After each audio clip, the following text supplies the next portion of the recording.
I went to college at St. John's University, which is in Queens, New York. And I went from 2007 to 2011. I did 4 years of college, and then I took 1 year to do my master's program. I focused in television and film, which I absolutely loved.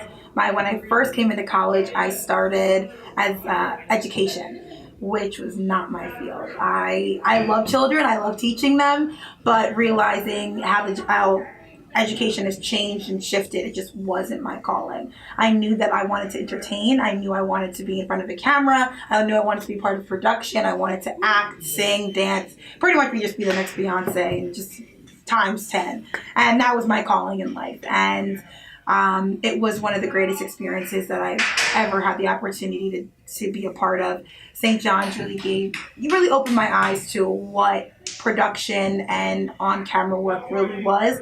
Most people sit at home and see it and they're like, "Ooh, that's so exciting," but they really don't understand the hard work that goes into the process.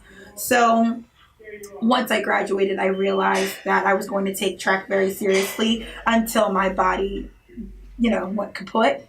And after, my post-athletic career, that's something that I want to get into is television and film, whichever wants me the most. I even did radio when I was in college, which was amazing. And my professor told me, you should not start with radio because he's like, you're beautiful and you're young and you have charisma and you'll get sucked into radio. So just start, go big or go home. And so after my 2020 Olympic Games, after I take my final bow, I'm going right to ESPN or right to E! News and hopefully landing a job. I would love to do on camera work, which is where my real passion is. I love interviewing people. I love hearing their stories, hearing their journeys, and letting the audience know that it's always possible no matter where you are in life, no matter where you come from.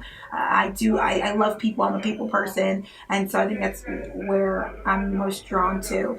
And then when I get really old and my bones are really brittle and I can't touch my knees anymore, I'll go behind the scenes, which is pretty amazing to see what goes on into production. And so I'd like to do both within my lifetime, which would be awesome.